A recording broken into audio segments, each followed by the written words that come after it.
Hello, bonjour tout le monde, bienvenue à tous sur cette nouvelle vidéo. Aujourd'hui on se retrouve pour parler du manga Noise et ce sera la première vidéo de l'année, donc je vous souhaite à tous une très bonne année. Je vous souhaite la paix et l'amour, ce qui est pour moi le plus important. Et je vous propose directement de commencer juste après l'intro.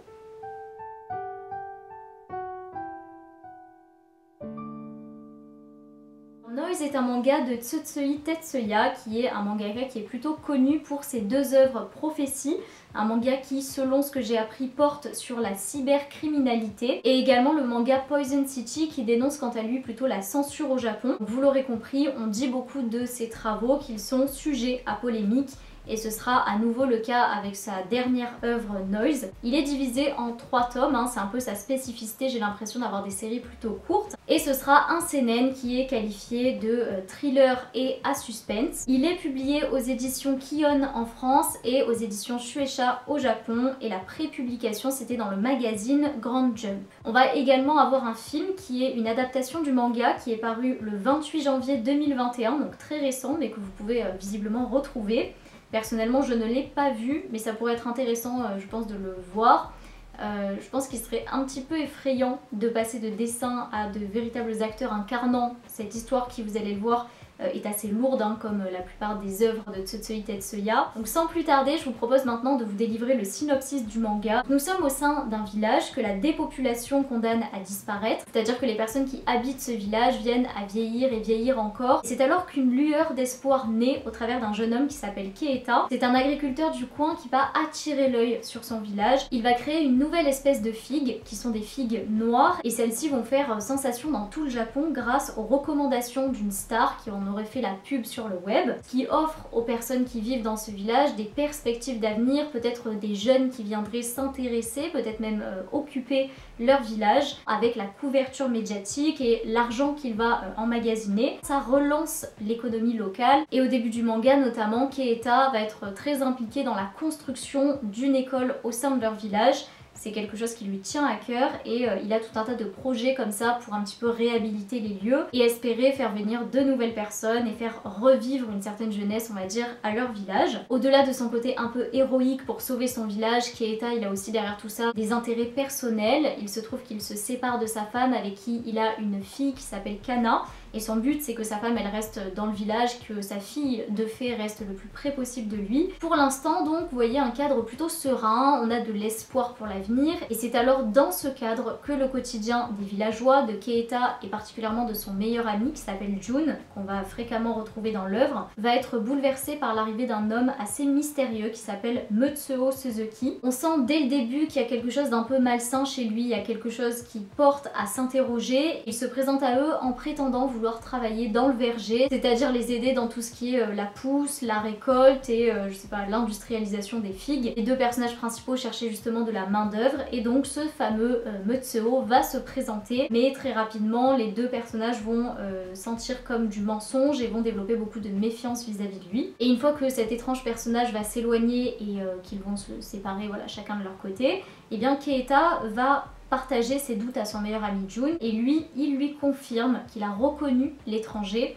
Pour lui, c'est un homme qui a été condamné il y a plusieurs années pour une affaire de harcèlement et de meurtre vis-à-vis d'une femme. Ce serait donc un criminel fraîchement sorti de prison, il en est persuadé et il va y avoir tout un tas d'enjeux qui vont découler de cette situation. Vous vous doutez bien que cet homme il a envie de se réinsérer, potentiellement de s'installer dans leur village qui enfin repartait vers une nouvelle perspective comme je vous l'ai dit. C'est quelque chose qui va beaucoup effrayer les deux personnages principaux et de ça découlera toute une série de péripéties qui vont nous être contées au travers de ces 3 tomes. C'était donc une présentation formelle du manga. Comme d'ordinaire, on va tout de suite passer à mes aspects positifs après la lecture. Je vous dirais dans un premier temps que j'ai beaucoup aimé les couvertures. C'est très superficiel mais je voulais vous en parler parce que c'est ce qui m'a attirée vers le manga, c'est ce qui a fait que je l'ai emprunté dans ma bibliothèque. Je trouve qu'elles sont vraiment attrayantes, elles sont mystérieuses, elles donnent envie de s'intéresser au résumé, de s'intéresser au manga en lui-même. On a à chaque fois un dessin comme pris de haut. Donc on se retrouve un petit peu comme au niveau de la tête des personnages et on a le corps en contre-plongée qui descend.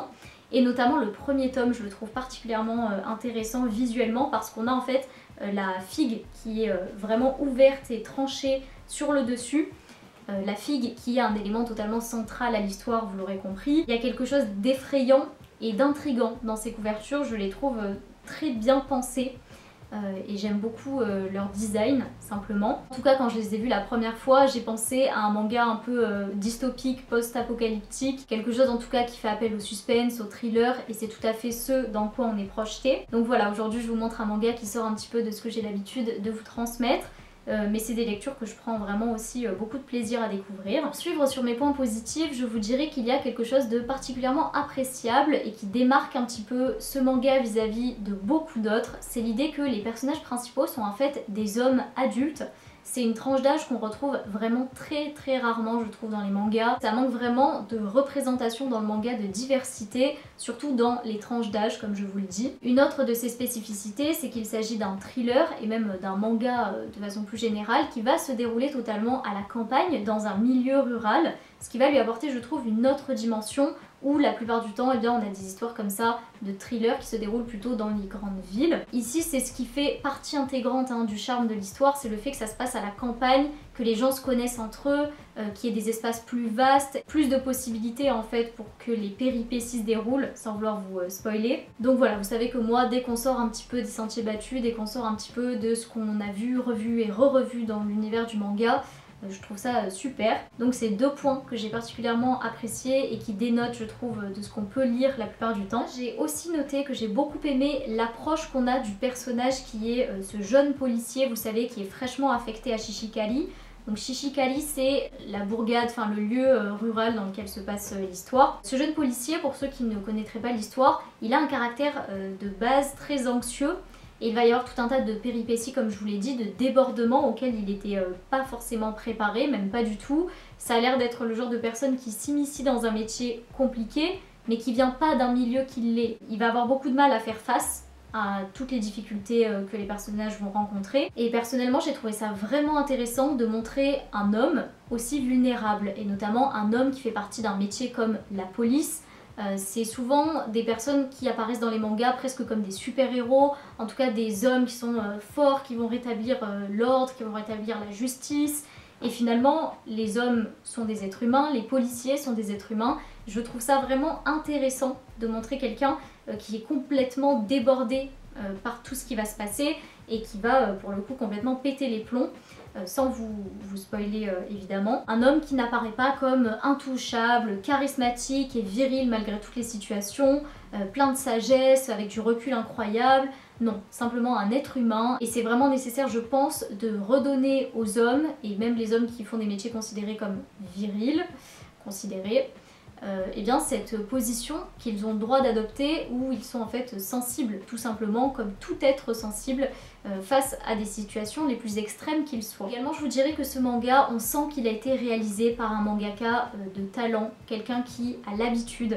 On sent qu'on a une incidence directe sur nos sentiments, on va très facilement provoquer chez les lecteurs de l'empathie, de l'aversion pour les personnages. C'est quelque chose que j'ai senti être manipulé avec beaucoup d'aisance, et c'est en ça que je pense que c'est un bon mangaka. On sent aussi une très bonne maîtrise de la narration dans le même sens. Ça va être un récit à la cadence très soutenue, on va avoir une multiplication d'intrigues qui vont même parfois se croiser, et en ça, ça m'a fait penser un petit peu au manga Asadora que je vous avais présenté en vidéo, d'ailleurs je vous la mettrai dans le petit i. Il y a un côté vraiment dans ce manga palpitant, entraînant, et pourtant eh bien, il ne dure entre guillemets que 3 tomes. On est vraiment dans la situation, on vit le truc, voilà, on réfléchit, on fait des liens, on essaie de comprendre. C'est ce qui caractérise, vous me direz, vraiment un thriller. Mais c'est aussi une qualité du mangaka, je trouve, que d'arriver à nous donner une histoire qui va sans cesse comme ça se renouveler d'intrigues, qui va les faire croiser avec justesse. J'ai été assez impressionnée en fait par le travail de Tsutsui Tetsuya, un mangaka que je ne connaissais pas du tout. D'ailleurs, j'essaierai de lire ses autres mangas. Si vous en connaissez, si vous les appréciez, n'hésitez pas à m'en parler en commentaire. C'est vrai que moi, tout ce qui est trop de l'ordre de l'action, du combat, des choses comme ça, un peu dans le conflit matériel, avec des armes, des choses comme ça m'intéresse pas vraiment. Tout ce qui est de l'ordre de l'action, où il y a des courses-poursuites et tout ça, c'est vraiment pas des mangas que je prends plaisir à lire. Mais si vous en aimez certains, peu importe ce que j'apprécie moi, n'hésitez pas à l'indiquer. Ça pourra informer et attirer potentiellement d'autres viewers. Et donc je continue en vous disant que une fois de plus j'ai été impressionnée par la capacité donc du mangaka à pouvoir créer un univers aussi immersif et aussi riche de rebondissements, de détails en seulement 3 tomes. On va aussi retrouver au travers de ce manga un aspect assez glauque et qui est totalement assumé. C'est quelque chose qui est souvent délaissé ou volontairement dissimulé dans les mangas. Le propos il est dur, c'est certain. Le propos il est engageant sur le plan moral. Régulièrement les personnages principaux, c'est-à-dire Keita et Jun, se retrouvent face à des situations bornées de dilemmes dans lesquelles ils vont devoir agir en considérant les différents bénéfices ou non qu'ils pourraient en tirer. Et ces différentes situations, elles vont générer chez le lecteur tout un tas de réflexions. On va remettre en question ce qu'on valide ou invalide et souvent on va être amené à valider des choses complètement invalidables en principe, mais on a des circonstances atténuantes entre guillemets, ça va être parfois plus soulageant qu'autre chose. Tout ça vient re-questionner chez nous lecteurs la mince frontière qui discrimine le bien du mal. J'en ai terminé avec mes aspects positifs et je vous parle maintenant de mes aspects négatifs. Je commencerai par vous dire que contrairement à ce que j'ai beaucoup pu lire ou entendre, personnellement je n'adhère pas au dessin. Et je suis vraiment désolée parce que je sais que c'est un avis qui est peu partagé. C'est vrai que j'ai l'impression d'être très pointilleuse dans mes goûts pour les dessins. Une fois de plus, et tel que je vous l'ai déjà dit, j'ai l'impression que c'est le dessin de l'ère actuelle du manga, là, ces dernières décennies. Pourtant, je vais vous le lire quand même, il y a beaucoup de personnes qui trouvent que ces dessins sont élaborés, qu'ils sont dynamiques, qu'ils sont accolés à l'histoire. Je vous ai dit tout à l'heure que c'est un manga au rythme vraiment soutenu, effréné de détails, effréné de péripéties. La contrepartie à ça, c'est que ça nécessite pour moi d'être très attentif quand on lit le manga et surtout de les lire successivement, c'est-à-dire que c'est pas le genre de manga qu'on peut poser et relire 2 semaines plus tard. On aura beaucoup de difficultés je pense à remettre tous les éléments entre eux et il y a d'ailleurs certains moments où ça m'a paru manquer de clarté et j'ai dû donc revenir un petit peu en arrière.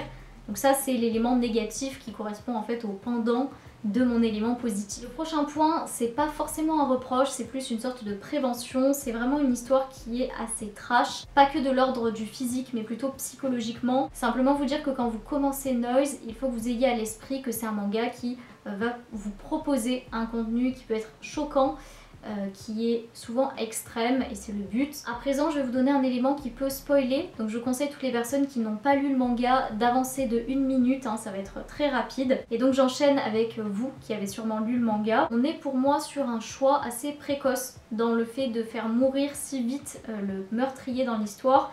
Ça aurait pu je pense être un petit peu plus développé et l'histoire en général d'ailleurs pour moi aurait pu être développée en 1 tome supplémentaire pour vraiment garder le même rythme de narration entre les différents tomes et pouvoir aussi un petit peu plus dérouler le vécu et les pensées, tout ce qui constitue en fait ce personnage qui meurt assez précocement. Enfin, pour mes aspects négatifs, j'ai noté que j'ai quand même pas mal de difficultés à concevoir qu'un thriller ça puisse être une série manga en seulement 3 tomes. Le rythme du 3e tome était particulièrement rapide vis-à-vis des 2 premiers. J'ai l'impression qu'il y a eu un éboulement d'informations dans ce dernier tome. Donc une série qui à mon sens aurait pu gagner à s'étendre un petit peu plus dans les détails, à garder le même rythme de narration entre les différents volumes. Et j'ai noté aussi que ça aurait pu être l'occasion pour nous de davantage découvrir les personnages puisque finalement on a un niveau de connaissance d'eux-mêmes qui est assez restreint du fait que justement il se passe énormément de choses et que la série est assez succincte. On passe maintenant à ma conclusion et je vous dirai pour ça qu'il s'agit d'un thriller manga plutôt court que je qualifie de vraiment qualitatif et intéressant. En tout cas j'ai plutôt apprécié sa lecture, on sent que le mangaka est expérimenté,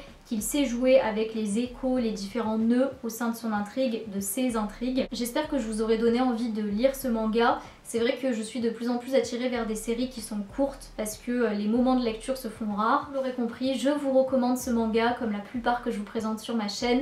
Je l'ai beaucoup apprécié, j'espère que vous l'avez apprécié aussi ou que vous l'apprécierez. N'hésitez surtout pas à communiquer votre avis, vos pensées en commentaire. Nous on se retrouve comme d'ordinaire très bientôt pour une prochaine vidéo. Je vous remercie vraiment d'être resté jusqu'ici. Je vous remercie pour votre fidélité. Je vous partage une nouvelle fois dans la barre d'informations le Instagram de la chaîne sur lequel j'essaye de partager un petit peu davantage de moi et de tout cet univers japonais et manga. Je vous dis donc à très bientôt, surtout prenez soin de vous. Bye bye tout le monde!